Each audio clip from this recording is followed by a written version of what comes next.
Bueno, no, Julio, como lo decías ahorita, le aporto que estoy muy contento porque hoy tenemos un programa supremamente especial, un tema misterioso, un tema enigmático, un tema controversial, y para eso contamos con la presencia de un invitado más que especial, un envigadeño que bueno, tuve la fortuna de conocer hace poco, conocedor, con criterio, salsero, investigador, coleccionista. Entonces vamos a darle la bienvenida a Felipe Sepúlveda en este especial de el sello Discos Meltzer. Vamos a ver qué nos trae, cómo podemos conversar y aclarándoles y compartiéndoles a todos que la selección musical es a cargo del invitado Felipe y desde el vinilo. Felipe, mi hermano, buenas tardes, bienvenido a Son del Sur y Calle Palmas al Sector. Buenas tardes, Juan. Muchas gracias por la invitación. Contento de estar aquí conversando de este tema al que ya le he dedicado varios años tratando de desenterrarlo.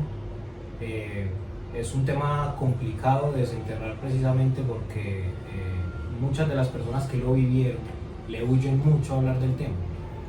Entonces, la idea es que los datos que vamos a mencionar hoy aquí en el programa son datos que se pueden corroborar documentalmente. Del sello Meltzer y de la vida de su dueño se ha hablado de todo y se ha hablado mucho chisme. Y la idea no es hablar chismes aquí.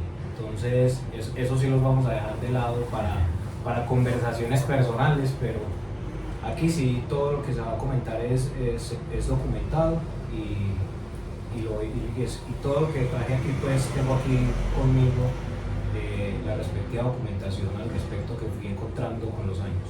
Perfecto, excelente. O sea, cero especulaciones aquí. Vamos a hablar aquí cero especulación. Con todos los argumentos del caso. Bueno, vamos a hacer primero una breve presentación, una breve reseña de quién es Felipe Sepúlveda. ¿Cuánto tiempo Felipe en el mundo del disco, del formato vinilo? ¿Cuánto tiempo escuchando salsa, investigando, conociendo? Contanos un poquito de eso.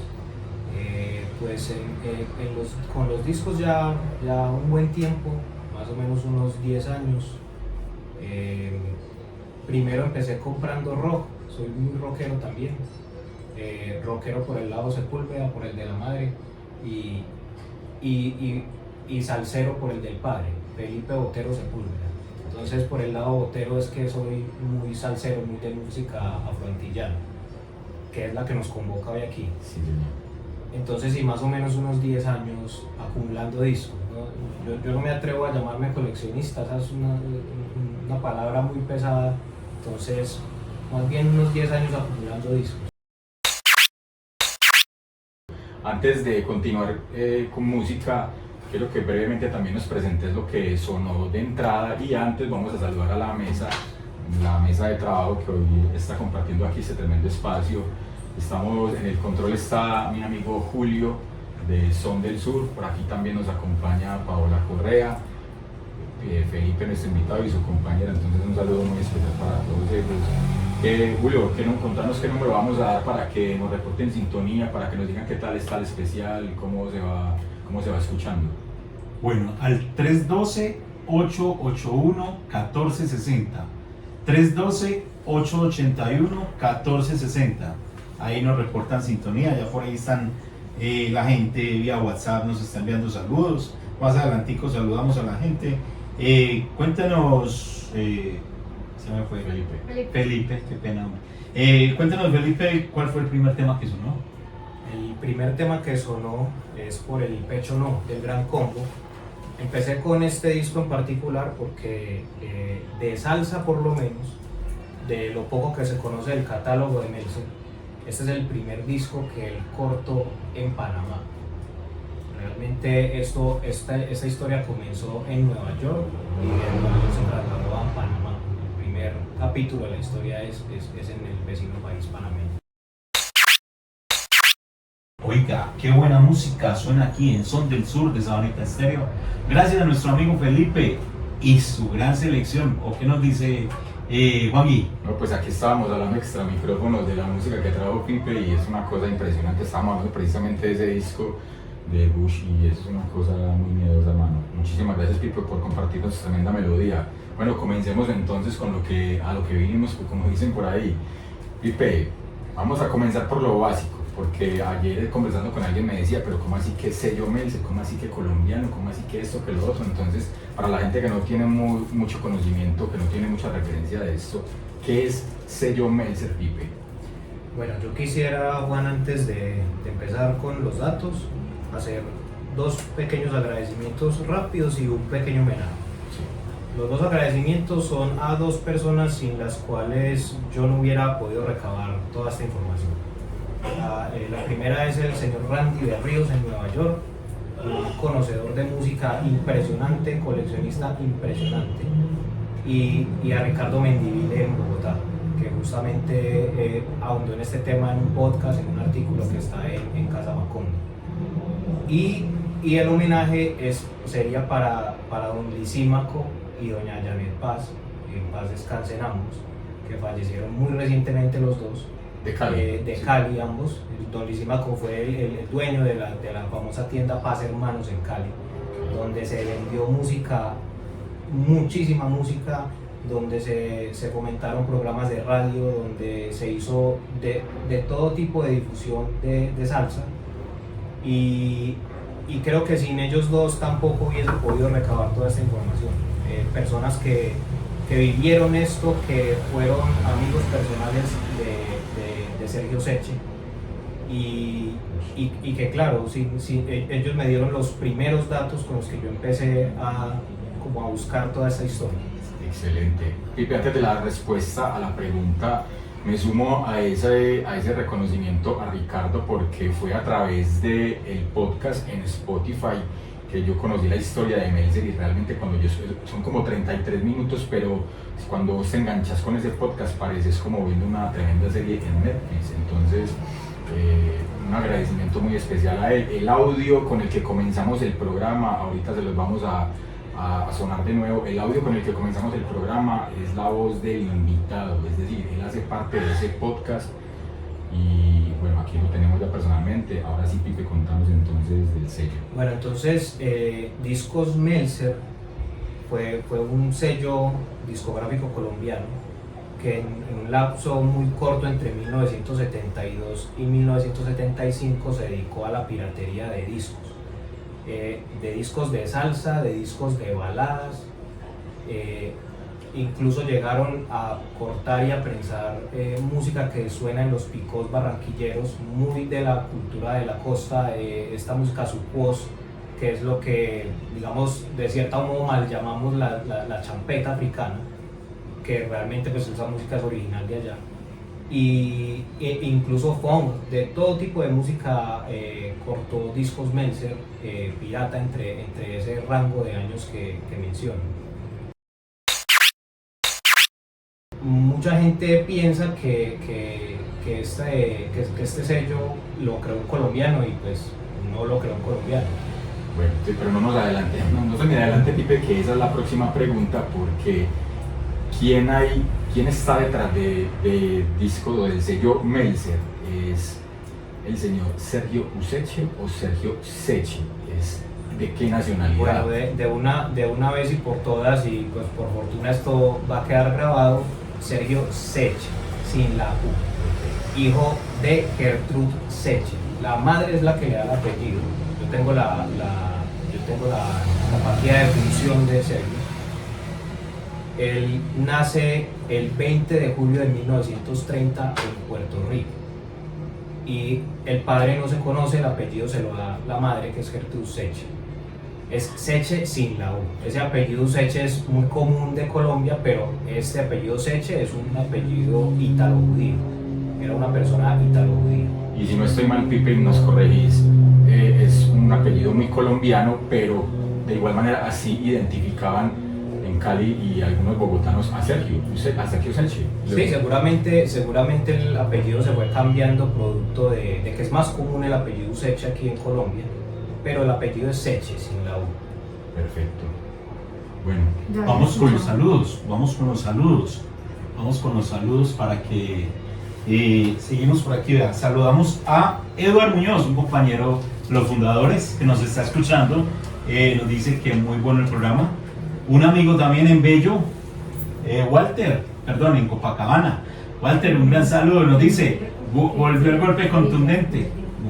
Y hoy sí que está contundente. Y hoy con sí esta que está selección de contundente, Walter. Hoy sí está contundente, papá. Para que vea qué buena música suena aquí en Son del Sur de Sabaneta Estéreo con este gran invitado, Felipe, y todo ese arsenal musical que nos trajo. Seguimos entonces con buena música, Pau, Bueno. suéltelo. Bolsas internas en sus originales eran de papel. Sí. Ese papel va rayando el disco superficialmente, solo superficialmente, no afecta el sonido, pero se va volviendo opaco. Ese tipo de repulido lo hacen para que igual va a ser brillante. Bueno, continuamos con esta tremenda historia. Vamos, contanos un poco, Pipe, de los primeros vínculos de Sergio Seche con Colombia. Dentro de lo que conozco, lo poco que conozco, hubo dos personajes principales para ese primer contacto con Colombia. Uno fue un colombiano que fue a promocionar su música a Nueva York y allá se encontró con Sergio Seche.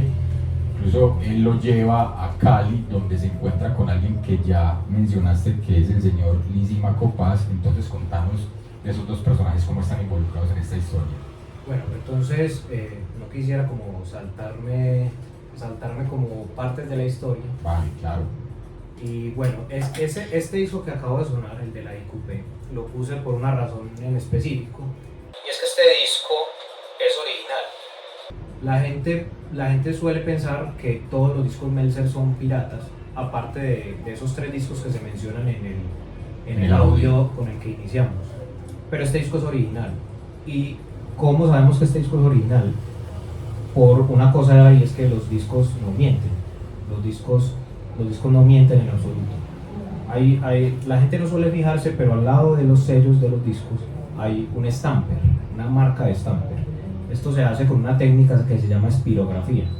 Cuando en una fábrica cortan un disco, cortan el metálico, generalmente el ingeniero que hizo el corte marca con un espirógrafo, marca el stamper del disco, y luego cuando se prensa, esa marca queda en los discos resultantes de los prensados. Y este disco tiene una marca que es imposible imitarla, que es la marca de las máquinas Sterling. Sterling es una empresa de fabricación de másters en Estados Unidos, que ha fabricado música de todo tipo y con una calidad de audio soberbia. Todos los discos de Fania eran cortados en Sterling, de Fania y de todos sus subsellos, incluido este. Entonces, este disco tiene en su stamper la marca de Sterling, es exactamente el mismo disco americano. Si usted se consigue el mismo disco americano y los compara físicamente, se va a dar cuenta que es exactamente el mismo disco, exactamente el mismo sonido. Y entonces ahí es donde volvemos a la pregunta que me haces. La persona que mencionas que se apareció allá en Nueva York es Tito Ávila, era un músico. Y él trató de ir allá a promocionar su música, y el contacto con Sergio Seche ocurre es porque él necesitaba un traductor, una persona que le tradujera del español al inglés las conversaciones que él iba a tener allá para promocionar y negociar su música. Y gracias a este contacto es que Sergio Seche termina metiéndose en este mundo de la música, porque él trabajaba en una estación de gasolina. Era literalmente un operario de una estación de gasolina, nada más que eso. A esa época él no tenía ningún contacto con la industria musical. Entonces, por medio de este contacto con Tito Ávila es que él termina metiéndose en el mundo de la música de Nueva York. Como él era ítalo-judío, aparentemente lo que ocurre ahí es que esto es lo que le permite tener el contacto con Fania. Él negoció los másters de Fania. Él tenía los másters metálicos, al igual que los tenía en Venezuela Palacio de la Música, los tenía en Panamá el sello Onda Nueva. Esas negociaciones están documentadas. Yo tengo aquí el documento publicado de la revista Billboard, donde se especifica que a Discos Meltzer se le da la licencia de Vaya y de International, y se le da la licencia de Fania para Panamá. Los discos Fania originales Meltzer son panameños. y los discos Vaya e International, que son del máster original Meltzer, son colombianos. Entonces sí, de esa manera es que él termina metido en la industria de la música. Lo de Lisímaco ya ocurre después, porque de Nueva York él se va para Panamá. Los primeros discos Meltzer son fabricados en Panamá. Y el contacto con Colombia, para mí, si nos vamos a contar la historia con los discos, que yo prefiero contar la historia con los discos, porque los discos a mí sí no me van a mentir. Para mí el primer contacto con Colombia realmente ocurre es en la costa. ¿Y yo por qué pienso esto? ¿Por qué lo creo? Porque, nuevamente, por acá tengo otro disco. Permítanme, aquí lo saco. Este disco es muy especial, es muy difícil de conseguir, demasiado difícil. Este es nuestra cosa latina de la Fania All Stars. Este disco es fabricado en Panamá, pero tiene un detalle muy particular, y es que el stamper tiene el código de la maquinaria de las máquinas de discos Tropical. La empresa que fabricaba la música en Colombia para el sello Philips, que en el sello Philips se ve que es Industrias Fonotón, eran tornos de corte en discos Tropical, en Barranquilla. O sea, este disco en el sello dice hecho en Panamá, y en el stamper es muy claro con el código que está hecho en Barranquilla. Eso quiere decir que él pasó de Panamá a tener contacto con la industria de fábrica de discos de Barranquilla antes de bajar a Bogotá y a Cali. Pero acá tengo un montón que son piratas, que son completa y absolutamente piratas. Yo no conozco el de Chaparro. Y el de Chaparro sí tiene una historia muy buena. Sí. Ese disco que estaba sonando ahí, Brujería de Marcolino. Existen 4 ediciones de este disco. Existe el Vaya americano, existe Palacio de la Música venezolano, Onda Nueva panameño y Meltzer colombiano. Los 4 discos son exactamente el mismo disco, físicamente, cortados con el mismo máster metálico, fabricado en Sterling, los 4, es el mismo disco. Entonces, pues ahí es la invitación a los coleccionistas a que si buscan el disco por el sonido, no sobrepaguen por el disco, porque cualquiera de las 4 ediciones que usted se encuentre va a sonar exactamente igual. Cuando un disco se prensa con el mismo metálico, no tiene diferencia el uno con el otro, aparte del origen pues de su edición, pero es exactamente el mismo disco. Y pues a propósito de eso, justamente aquí en mis manos tengo para mostrarles Sonido Bestial de Richie Ray 2 veces. Y ustedes dirán, pues ¿para qué tener 2 veces 2 Meltzer? Y esto es porque habla mucho de la historia del sello. Este Meltzer que está aquí es original, es Sterling, fabricado con el máster metálico. Y este otro es pirata, fabricado en Barranquilla, en cualquiera de los tornos de Fonotón, y con la marca del stamper de todos esos discos provenientes de la ciudad de Barranquilla. Entonces ahí lo que ocurría era que, pues sí, en su momento Sergio Seche tuvo licencias y tuvo másters, pero el hombre, una vez que se le acabaron las licencias, siguió haciendo de las suyas con ellas. Supongo que el hombre pensó que podía seguir cortando y prensando cosas de licencias que ya le habían expirado. Y ahí fue donde cambió de género, porque si no estoy mal, ya la ilegalidad se hizo más evidente fue con las baladas. Sí, claro, el problema con las baladas, específicamente con la música de... Sergio Seche se metió en 2 problemas graves por ese cambio de género. El primero fue por cortar música de Nelson Ned. El problema con Nelson Ned es que el catálogo de esa música lo tenía Discos Fuentes.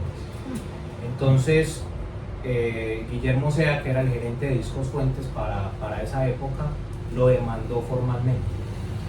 Existe el registro documentado de una demanda formal que hace Guillermo Sea de Discos Fuentes al ciudadano puertorriqueño Sergio Seche. Así, tal cual, literalmente está documentado. Y el problema con las baladas en particular fue que él empezó a cortar música que era del catálogo de un sello brasileño que se llama Copacabana, y desde Brasil le mandaron la demanda también. Entonces al hombre lo demandaron aquí, lo demandó Discos Fuentes aquí en Colombia y lo demandó Brasil, desde Brasil lo demandó el sello Copacabana. Vea, Juanji, Señor. nos escribe Luzmeri, nos dice, excelente programa, felicitaciones, estoy aprendiendo mucho, me encanta la salsa y es maravilloso saber la historia detrás de una canción. Gracias a usted, Luzmeri, por escucharnos. Bueno, Julio, yo voy a aprovechar que estuvimos escuchando al señor Marc Alexander Dimon en su primer trabajo como solista Brujería, para mandarle un saludo muy especial a un combo serio de salseros que por ahí creo que están en sintonía. Un saludo muy especial para Manuela Rusi, para Juan Camilo Villa, para Andrés Berrío de Salsa Vinilo. Bueno, Manuela Rusi de vinilo, vamos a hacerlo bien completico. Manuela Rusi de vinilo y café, Juan Camilo Villa de Villarruec o Salsa hasta la Sepultura, Andrés Berrío de Salsa.vinilo, Simón Restrepo el Paseo de Latina Estéreo y Juan Candela de Surco Vinilo. Junto a Pipe estuvimos compartiendo melodías de 8 días en el TV. Antes de irnos con el otro tema, vamos a hablar de algo que no sé, no estoy seguro si fue a nivel mundial Sergio Seche el pionero, creo que no, porque por ahí tuve una historia escuché una historia con los Beatles, pero fue Sergio Seche el pionero en pagar payolas aquí en Colombia en los años 70.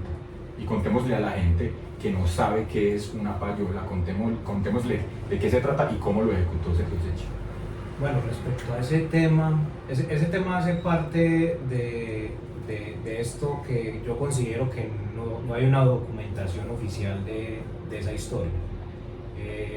Ese tema se conoce gracias al testimonio que da Edgar Hosman, que trabajó en radio en Bogotá, y fue parte de la información que Ricardo Mendivil logró recabar respecto a esta historia en cuanto a testimonios de gente que conoció a Sergio. Se dice que el hombre tenía esta pinta de dandy, muy típico de persona italiana. Mi ganza italiana. Sí, muy bien vestido todo el tiempo, siempre con dinero encima en efectivo, y el sujeto llegaba con sus discos a las radios bogotanas y pagaba payola para que la música sonara en las radios de Bogotá. Eso es completamente testimonial, de eso no hay una documentación oficial. Y es parte de lo que Ricardo logró recabar con los testimonios de gente que lo conoció. Pipe, una pregunta que me genera mucha curiosidad escuchando y leyendo sobre Sergio Seche y Meltzer. Por ejemplo, ese pago de payolas, ese dinero excesivo y esas excentricidades que se cuentan de la historia de Sergio Seche, ¿es únicamente de la piratería de discos o el man estaba involucrado con otro tema ilegal? ¿No? Que se sepa, él solamente fabricaba música, que se sepa. Okay. Al menos pues en la poca documentación que se puede encontrar respecto al personaje, ese era el negocio que él tenía. Julio, ¿qué te parece si escuchamos de nuevo el audio con el que le hicimos introducción al programa? Meltzer no siempre fue pirata, por lo menos en mi opinión no siempre lo fue. Incluso si no consideramos que el sello tiene 3 producciones propias originales, que son Ahora traigo el melado de Bus y sus magníficos, Yo soy el rey de la salsa de Rey Pérez y Fuerza y rescate de Nelson y sus estrellas. Bueno, este audio sonó al principio del programa, quise resaltarlo porque vamos a hablar de este tema, Pipe, y contanos si tiene que ver el lapso de legalidad de Sergio Seche con Meltzer con el año en que oficialmente constituyó ese sello como empresa, con un dato muy particular que fue su suegro como representante legal. Entonces tienen que ver esa fecha de 1972 con la constitución legal del sello y la etapa de legalidad de los discos que ahí mencionas, por ejemplo. Bueno, entonces el último disco que escuchamos de los hermanos López es parte de ese testimonio que dan los discos de esta historia. Este disco tiene una particularidad que les muestro aquí, y es que no tiene el diseño del sello Meltzer. Es el mismo sello rico tal cual como sale el americano, pero fabricado por Meltzer. Y este sello tiene un texto muy particular que es muy extraño verlo en los discos Meltzer, que dice licencia Rico Records. Realmente Sergio Secchi era un tipo bastante cínico. Él a todas luces mostraba que él pirateaba la música. De hecho, aquí en el bolso de los discos tengo un variado en el que por detrás él le pone el texto reproducido por Sergio Secchi. O sea, él no tenía ningún asomo de vergüenza. Sin escrúpulos y sin apuro con nada. Él nunca escondió que él reproducía los discos, nunca lo escondió. Lo que pasa es que con Meltzer se puede dividir la historia yo diría que en 4 etapas. La primera etapa es cuando él llega a Panamá y cuando hace su primer contacto con las fábricas colombianas. La segunda etapa es cuando tenía discos licenciados, ya no con masters como en esa primera etapa panameña, que eran discos con masters Sterling, americanos, de Fania, originales, sino que ya esta segunda etapa es una etapa también legal de discos licenciados, pero grabados y cortados con las cintas en Venezuela. Eso ya voy a entrar en detalle en un momento con eso. Hay una tercera etapa que es cuando ya él empieza a fabricar discos piratas con stampers que obtenía en negociaciones directamente con las cortadoras. Es decir, él iba directamente a las fábricas de corte, negociaba los masters que eran de otros sellos de Colombia y prensaba con eso.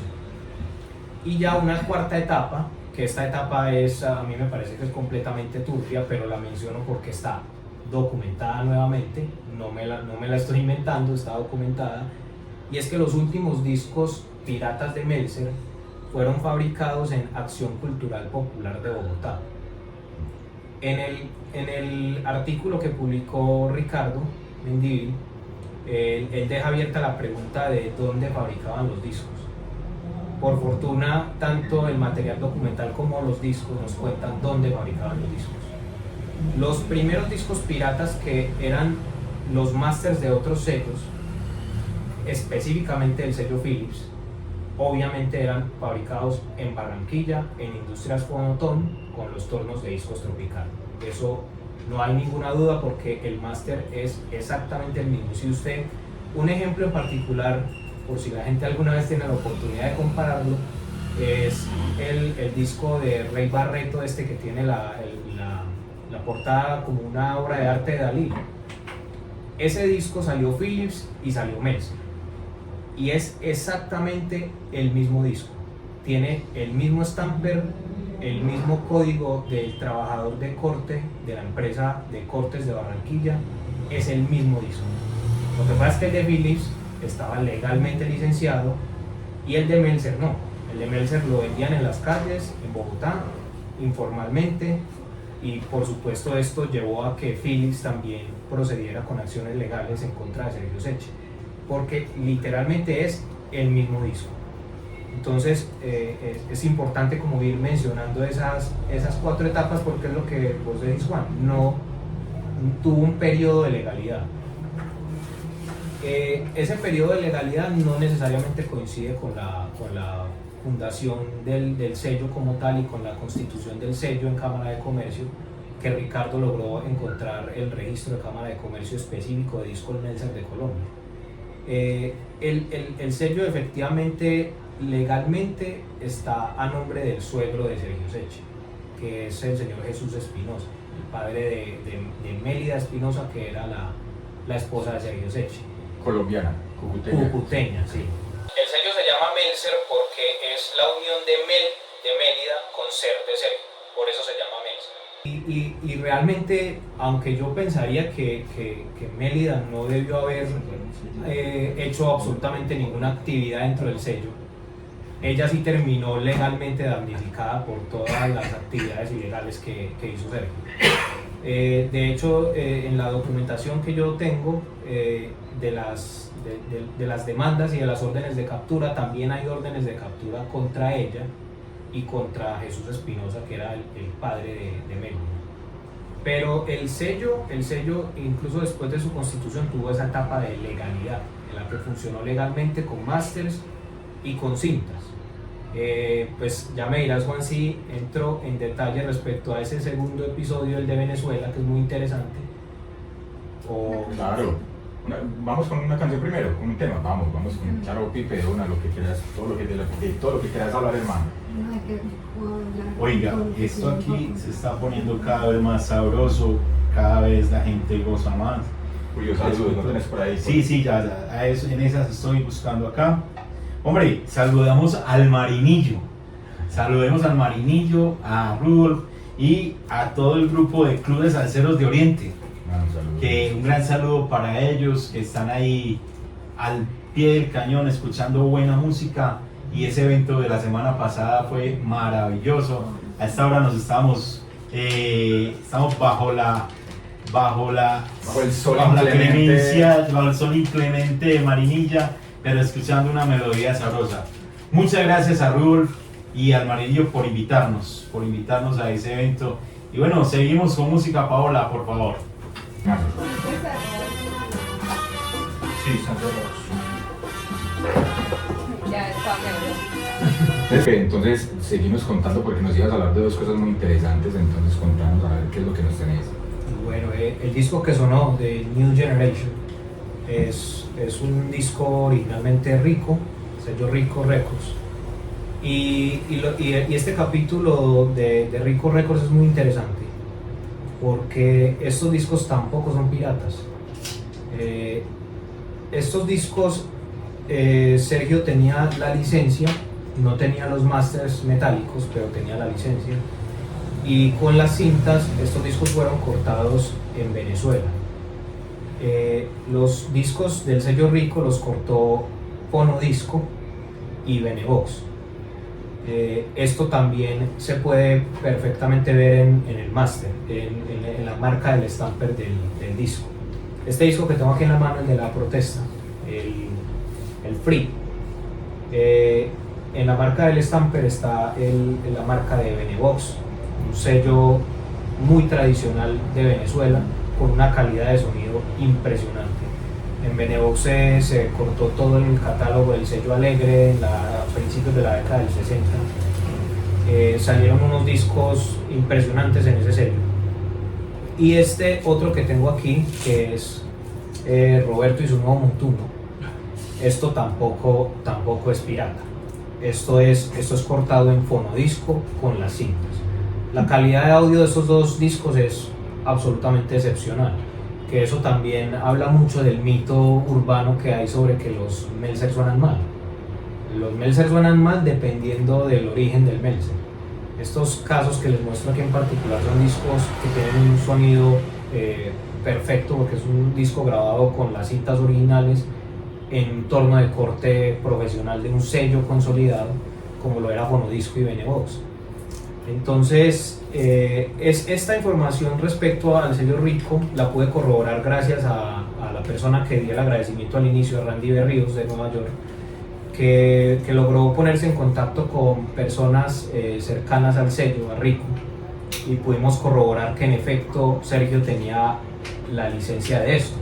Pero no solamente eso, sino que aquí también tengo otro disco que cuenta una historia muy interesante, y es el otro disco de la protesta, el primero. Este disco sí tiene una particularidad que es absolutamente extraña, y es que este disco es Melzer y no es Melzer. ¿A qué me refiero con eso? Este disco es sello Codiscos, licenciado por Melzer. En el sello está especificado que la licencia, el que proveyó la licencia fue Melzer, pero el disco fue cortado en Codiscos con cintas originales. Es un disco con un sonido excelente y pues cualquiera, yo no creo que haya nadie que se atreva a decir que Codiscos sacaba discos piratas. Eso sí sería una completa locura. De Melzer se puede decir lo humano y lo divino, pero Codiscos es una empresa consolidada, con una trayectoria inmensa, y las posibilidades de que Codiscos haya sacado un disco pirata pues son muy bajas. Eso sí creo que es demasiado improbable. Entonces, además de la información que pude recabar gracias a los contactos en Estados Unidos, está el testimonio que nos da este disco, un disco sello Codiscos, licenciado por medio de Meltzer. De los discos de la protesta fue el único disco que no salió Meltzer porque lo sacó Codiscos. Entonces esa es una particularidad muy interesante de esta historia. Mucho, porque ya uno se va dando cuenta la procedencia de la música que uno puede ir adquiriendo, entonces es tremendo tener esos datos. Pipe, ahorita hablabas al principio de el tema difícil que fue, que creo que todavía hoy en día es abordar lo que fue la vida de Sergio Secchi y de su sello. Dentro del tiempo que llevas indagando, investigando, ¿has tenido algún inconveniente por cuenta de ahondar más en ese tema o todo ha fluido naturalmente? No, yo creo que precisamente estos espacios, Juan, son una oportunidad para desmitificar. Sí, es una historia que se puede conocer, que si se hace el esfuerzo la información se puede encontrar. ¿Qué pasa? Al inicio, cuando empecé a indagar la historia, más que incomodidades respecto a mí, es incomodidad respecto a personas ya más adultas que estuvieron presentes y que les causa pavor el asunto.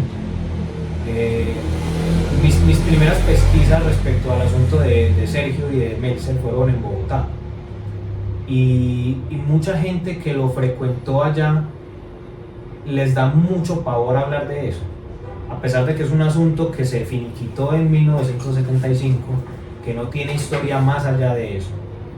A la gente le causaba incomodidad hablar del tema. Nuevamente pienso yo que la incomodidad nace es más del chisme que de lo que es realidad en la historia. Porque claro, como Sergio Secchi termina siendo asesinado, alrededor del asesinato hay un montón de relatos. Y claro, esos relatos llevan a la gente a hacer conclusiones que pues uno las podría hacer digamos en una conversación casual con amigos, y uno puede llegar a todo ese tipo de conclusiones Y conjeturas. pero la realidad del asunto es que nadie puede dar pruebas fehacientes de cuáles fueron las circunstancias en las cuales terminan asesinando a Sergio. Porque claro, la gente dice, no, eso fueron las disqueras que se unieron para matarlo, o eso fue fulanito de tal o fulanito de tal. Eso son chismes, ¿sí? Que esas historias puedan tener sentido, puedan tener lógica, eso es otro asunto. Pero es una cosa que uno no la puede probar, no hay realmente una documentación fehaciente que me diga, no, a Sergio lo asesinan por tal motivo y lo asesina tal persona, no. Motivos para matar a Sergio tenía mucha gente, mucha. Realmente cuando uno se dedica a un negocio de ese tipo, es muy probable que el final de uno vaya a ser ese. Total. Pero la muerte en el 75, sí, la historia que se cuenta de cómo fue, o sea, el escenario de la muerte sí es real, de eso que vamos a hablar más adelante, pues ya como cronológicamente para terminar la historia de Sergio Secchi, eso sí es real, eso sí pasó. Sí, eso sí pasó. 73 le graban un tema a Nacho Zamaguirre, que no le dan los créditos a Nacho. Lo graban como Mambo Ratiri, y no es Mambo Ratiri, sino es Mambo Batiri. Y es más, lo graban un poquito más acelerado que el Mambo Batiri original. Don Alberto, muchas gracias por esa apreciación. Y bueno, vaya, desde Sucre, Rosal Sucre, nos escribe don Alberto Montes, nos habla más bien, nos manda un audio. Sí, señor Pipe, cuéntenos. Respecto al comentario que nos hace esta persona, con Meltzer pasó mucho eso. Cambiaban los nombres, borraban los créditos, eso pasó mucho. Además de ese ejemplo de Mambo Batiri de Nacho, hay un ejemplo muy particular, y es una orquesta que los coleccionistas mueren por ella, que es la Das Passion. La Das Passion Orquesta, que es originalmente en el sello Amaral Records. Es un disco de culto para los coleccionistas. Y Meltzer cortó una canción de ese disco en un 45 y le cambió el nombre. Esto sí es supremamente curioso, le cambió el nombre por Galopar. La canción originalmente dice Danos Paz. Lo que pasa es que no sé si habrá sido que Sergio lo habrá escuchado en un equipo muy rudimentario en su momento o qué pasó, pero de por sí la voz del vocalista es un registro vocal raro, es muy agudo, y supongo que le entendió Galopar, pero la canción dice Danos Paz, que es lo que significa en latín Das Passion, y el 45 salió con ese nombre, Galopar, y no se da la atribución a la orquesta, sino que se le da la atribución al vocalista de la orquesta, y es un 45 que existe sello Meltzer con el nombre de la canción modificada, acelerada, como dice este oyente, también salió acelerada. Eso ocurría muchísimo con este sello. En ese mismo año 1973, ya para seguir, no sé si coincida cronológicamente con la historia, en ese año 1973 en Colombia se oficializa, espérenme que eso tiene un nombre, se establece la piratería en ese 73 como delito. Entonces ahí es donde empieza... Se tipifica. Exactamente. Se tipifica la piratería. Entonces ahí es donde empieza en ese 73 ya como la persecución oficial a Sergio Secce por todo su cuento en esta piratería. Y en el 75, que es el año en el que él muere, él tiene una orden, no sé si la primera orden de captura oficial, no sé, Pipe, ¿qué nos contás vos respecto a esa última etapa ya de Sergio Secce? Bueno, la huella que deja Sergio en el lobby legal es enorme en ese sentido, porque gracias a toda esa cadena de eventos es que termina tipificándose la piratería como un delito en Colombia. De hecho, para esa época había un gran grupo de delitos que no se habían tipificado todavía relacionados con ese tipo de cosas. A propósito de esto y a propósito de lo que me preguntas, voy a hacer una aclaración documental que hay que hacerla porque la gente dice, bueno, a este señor le dictan un montón de órdenes de captura y ¿qué ocurre? Que también es una incógnita que deja Ricardo en el artículo. ¿Y qué ocurre después de eso? No ocurre nada. Realmente Sergio Secce pagó cárcel una sola vez y no por piratería. Sergio Secce termina pagando cárcel por contrabandear máquinas de prensa de Venezuela a Colombia, o sea que lo terminan metiendo preso por contrabando, que no tiene absolutamente nada que ver con piratería. Okay. Nunca fue preso por piratería. Si alguien dice eso, pues ciertamente está contradiciendo los registros que se pueden encontrar criminalísticos del asunto. Él solamente estuvo preso por contrabando, y en esa ocasión que estuvo preso fue que conoció al personaje con el que terminan matándolo. Entonces sí, eso no ocurrió. A pesar de que sí se tipificó la piratería como un delito a raíz de muchas circunstancias relacionadas con esto, él nunca fue preso por eso, jamás. Eso no ocurrió.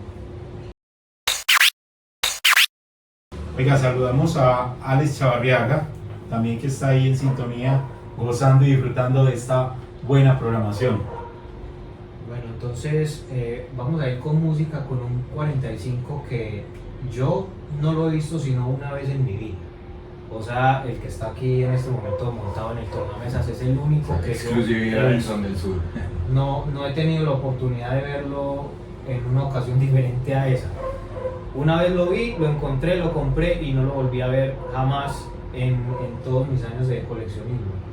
Una orquesta también muy buscada por los coleccionistas, supremamente buscada, de culto, adorada, que es la orquesta Nater o Nater.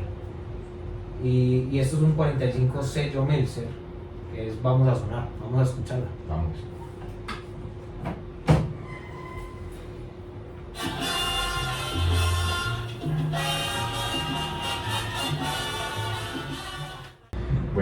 estábamos hablando, para que continuemos, Pipe, estábamos hablando del tema de la oficialización de la piratería como delito, y nos vas a contar oficialmente cuáles fueron las disqueras que demandaron a Sergio Secchi por este tema. Vamos entonces a devolvernos a 1974. Vamos a leer textualmente un recorte del Espectador, del periódico El Espectador, que data del 6 de diciembre de 1974 y dice de la siguiente manera: orden de captura contra el ciudadano de nacionalidad puertorriqueña Sergio Secchi y embargo y secuestro de todas las grabaciones prensadas por su casa Discos Meltzer, con base en un disco lanzado por el sello Fuentes. Acaban de producirse en desarrollo de 2 de las acciones legales que se adelantan en su contra, por lo que los medios artísticos denominan piratería musical. El embargo y secuestro de los discos se produjo el martes en horas de la tarde en las oficinas de la citada casa grabadora y dentro de la demanda instaurada por el representante legal de Discos Fuentes, Dr. Guillermo Sea, a mediados del mes de octubre del presente año, cuando descubrió que Secchi, utilizando un larga duración lanzado por la citada empresa colombiana, con música bailable ejecutada por Willy Quintero y su combo, hizo prensar en Acción Cultural Popular varios centenares de copias y las distribuyó en el mercado sin ninguna autorización. Una vez acopiadas las pruebas pertinentes por parte del juez 13 del circuito de Bogotá, dicho funcionario dispuso que todos los discos grabados fueran embargados y secuestrados. Por otra parte, acaba de dictarse orden de captura para Secchi, ya que la grabación y venta de discos en las circunstancias en que lo ha venido haciendo dicho individuo está castigada por el Código Penal colombiano. Entre otras grabaciones copiadas figuran producciones de Copacabana, Teca, Discomoda, Pólido, Codiscos, Sonoluz y Velvet. Una ironía completa que el sujeto, después de licenciarle legalmente a Codiscos el disco de la protesta, termine pirateándole discos a Codiscos. Es ambicioso el hombre, ¿no? Sí, No, no no le se importaba medía nada. para nada. Entre los artistas pirateados se citan Nelson Ned, Martina, Dobby Gray, Orlando Contreras, Charlie Figueroa, Nancy Ramos, Ismael Rivera, Nelson y sus estrellas, Conjunto Mandril, James Brown, Dani Rivera y el Palito Ortega. Estos discos, muchos de estos discos no aparecieron nunca. O sea, hay Meltzers que desaparecieron completamente en medio de las circunstancias de embargo y secuestro que se dieron legalmente en 1974 en particular. ¿Quién sabe cuánta música sacó el hombre que no salió nunca? Yo muchas veces he tenido la conversación con amigos coleccionistas que, como todo el sello rico, casi todo el sello rico está Meltzer, uno diría, uy, la orquesta Love K, por ejemplo, no la habrá sacado. Pero pues imposible saber si ¿Cuánto habrá salió? por ahí que uno no... Sí, exacto, es muy difícil saber qué sacó. Es que de hecho lo más difícil de esta búsqueda ha sido de hecho conseguir la música, conseguir los discos. Porque cada tanto yo me meto como a Facebook a mirar los vendedores y aparece un Meltzer que yo nunca había visto en mi vida.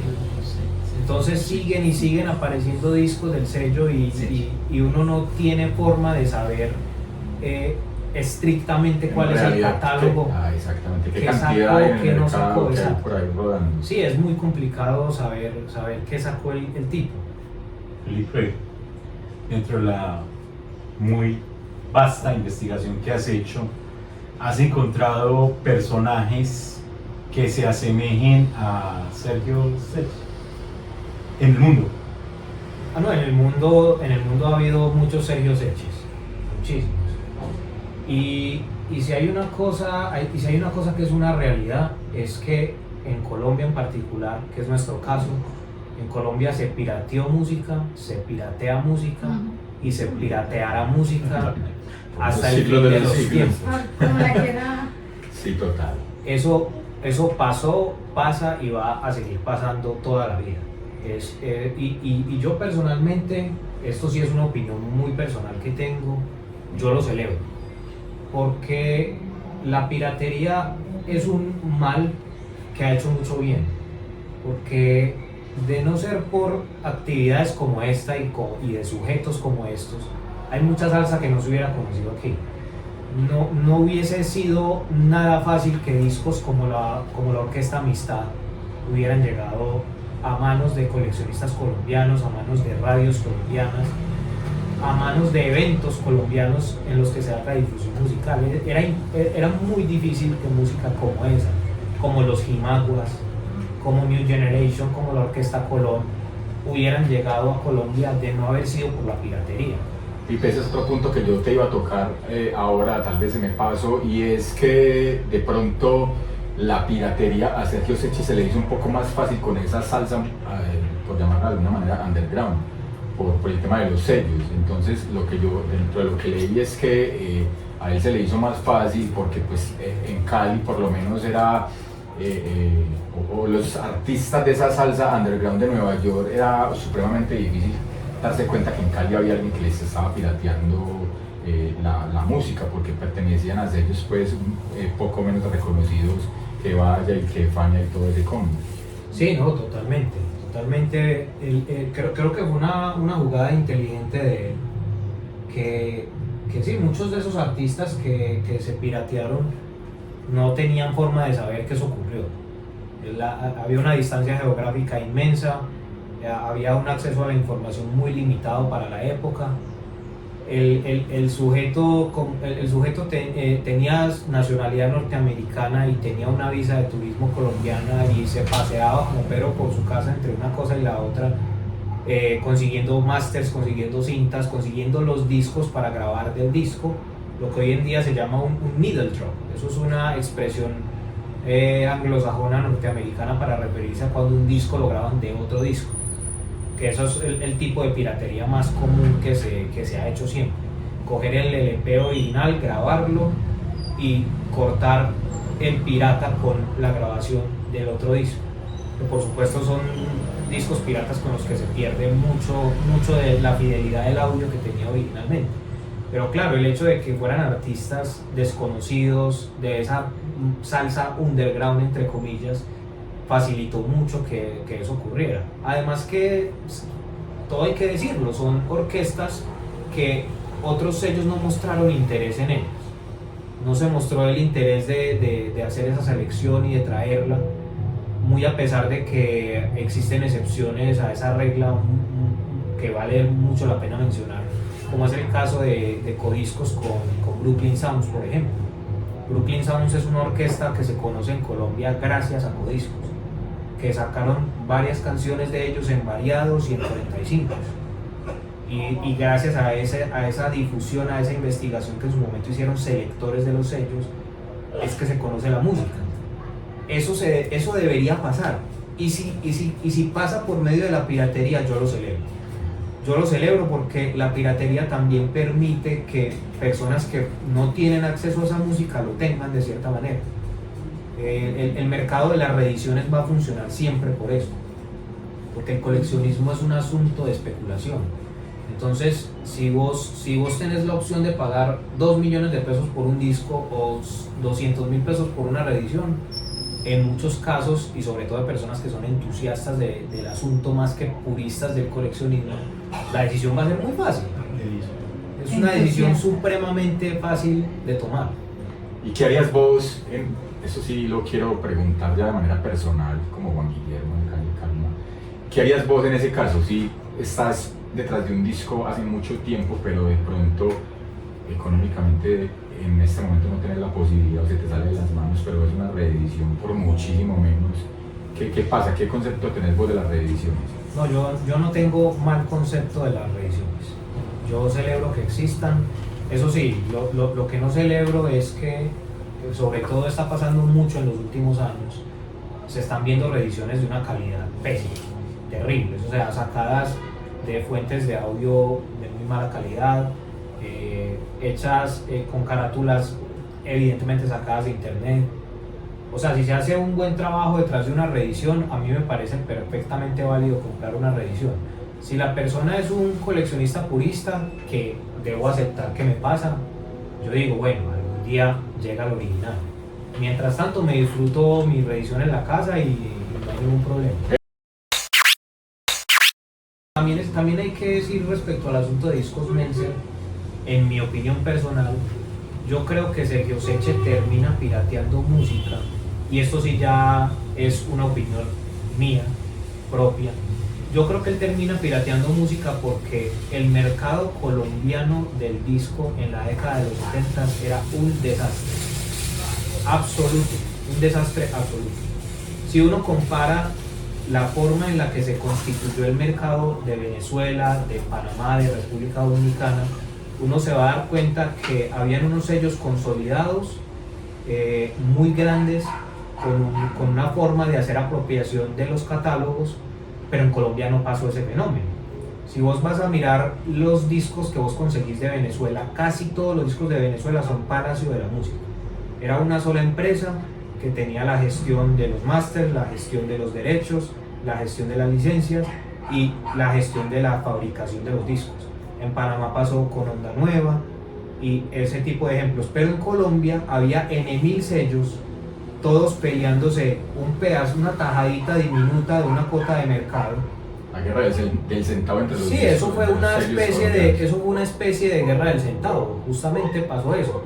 Entonces, si vamos, por ejemplo, a un recorte que tengo aquí de la revista Billboard, de cuando Fania empezó a negociar el licenciamiento de su música en Latinoamérica, aquí vemos que Fania le entrega a Philips la licencia de Fania, del sello Fania tal cual. Le entrega a Meltzer el sello Vaya e International. Le entrega a Codiscos el sello Inca. Y le entrega a Fuentes el sello Cotic. O sea, estamos hablando de 5 sellos peleándose un pedazo de la cuota de mercado de un solo sello, que es Fania. O sea, eso es un mercado completamente desastroso, porque o sea, si bien todos los sellos de Fania tienen un catálogo excepcional de orquestas, quizá habrá unos que más que otros, o habrá unos que tendrán más cantidad que otros. Fania, por supuesto, tiene más cantidad que, por ejemplo, un Inca. Entonces, claro, es pelearte una cuota de mercado supremamente pequeña, y el sujeto que dice, no, pues yo voy a sacarlos de los demás también, a mí no me importa. No me importa. Y de todos estos sellos que se mencionan aquí, existen discos Meltzer. Aquí tengo de Chivirico, que es Cotique, Meltzer. Existe el de la Navidad de la Ponceña, Meltzer, que es Inca. De todos esos sellos existen discos Meltzer. Él sacó de todo, o sea, no le interesó el acuerdo, se lo saltó. Y claro, es que es ese asunto, es pelearte una cuota de mercado tan pequeña que quizás no te deje sobrevivir como sello. Entonces creo que es un asunto más complejo de simplemente un capricho de piratería. Julio, vamos con música para que vamos con la última parte del especial, que ya es la desaparición de Sergio Secchi. Aquí vamos a ir con un tema cubano, ni los cubanos se salvaron de Sergio. Entonces vamos a escuchar a Chapotín en sello Meltzer. Y Pau, vamos con música. 4:49. Él empezó bueno, él no fue todo pirata, ya lo he aclarado varias veces. Pero entonces él empezó a piratear los discos. Con él. De esa persona sí no se tiene como información en particular de quién era. Lo que se sabe es que era un delincuente. Y lo que es, eso ya sí es completamente testimonial. De eso sí no hay documentación, desafortunadamente. Pero lo que me llegaron a contar a mí en Bogotá cuando empecé a buscar es que él iba como a las afueras de Bogotá a contactarse con alguien que le iba a hacer la impresión de una carátula de un disco que él iba a sacar. Y de ahí fue que terminó, en esas circunstancias fue que él terminó en esa finca. No se sabe si iban a capturar al otro sujeto o a Secchi. No se sabe realmente a cuál de los dos iban a capturar. El caso es que el otro sujeto logra escaparse y a Secchi lo acribillan en un closet. Él estaba escondido en un closet, al verse solo se escondió en un closet, es lo que cuentan, y lo acribillaron a balazos en ese closet. La gente de Bogotá dice que fue el DAS, que eso fue el F2. Eso es también imposible corroborarlo, porque ya tendría uno que entrar, digamos, a hacer una investigación más a fondo ya de récords criminales y de ese tipo de bases de datos que son quizá un poco más difíciles de conocer, de si realmente en este tipo de instituciones sí tenían esas órdenes de captura. pero al tipo lo acribillan en una finca, eso sí ocurre. Y la fecha que mencionaste se conoce gracias a la partida de defunción que está registrada en la base de datos de seguridad social de Estados Unidos, porque la persona que va y hace el registro es Mélida, es la esposa. Ella hace la aplicación el 27 de junio de 1978. Esto a mí me lleva a concluir que ni a Mélida ni al papá les pasó nada. Ellos finalmente, yo creería que no tuvieron consecuencias judiciales respecto a todas las actividades que hizo Sergio. Porque el hecho de que en 1978 ella esté en Estados Unidos implica que eso no ocurrió. Y ella es la que hace el registro y ahí es donde se conoce tanto la fecha de nacimiento como la fecha de fallecimiento de Sergio.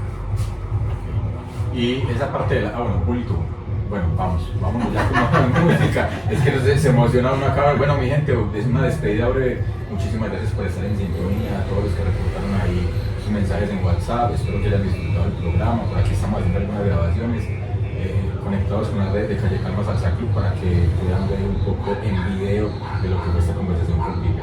Felipe, tus redes, para que la gente conozca y bueno, pueda acceder de pronto a lo que publicas.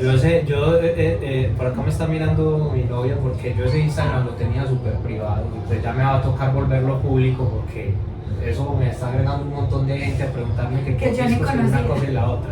FC Sepúlveda AB en Instagram. Voy a tener que abrir ese Instagram ya de una vez por todas. Bueno, y para terminar, un comentario rapidito de este disco. Si miran aquí el disco van a ver que no tiene el diseño del sello Meltzer. Lo que alcancé a averiguar en Bogotá es que una vez que se muere Sergio, los trabajadores de las prensadoras siguieron haciendo discos. Entonces estos discos Meltzer que salen sin el diseño son discos que son piratas, evidentemente piratas, y que según me cuentan en Bogotá son discos que se hicieron ya posteriores al fallecimiento de Sergio. Tremendo. ¿Y ese tema es? Eso es Más que habla, de Johnny el Bravo. Muy bien. Felipe, muchas gracias. Muchas gracias por estar acá, muchas gracias a Manuela por aguantarnos. Juanqui, excelente hermano, muchas gracias como siempre usted sacándola del estadio. Y Pau también, muchas gracias por estar ahí al pie del cañón colocando la buena música. Y nos vamos entonces con música y la próxima semana vamos a tener aquí también un invitado maravilloso que nos va a hablar de un proyecto sensacional.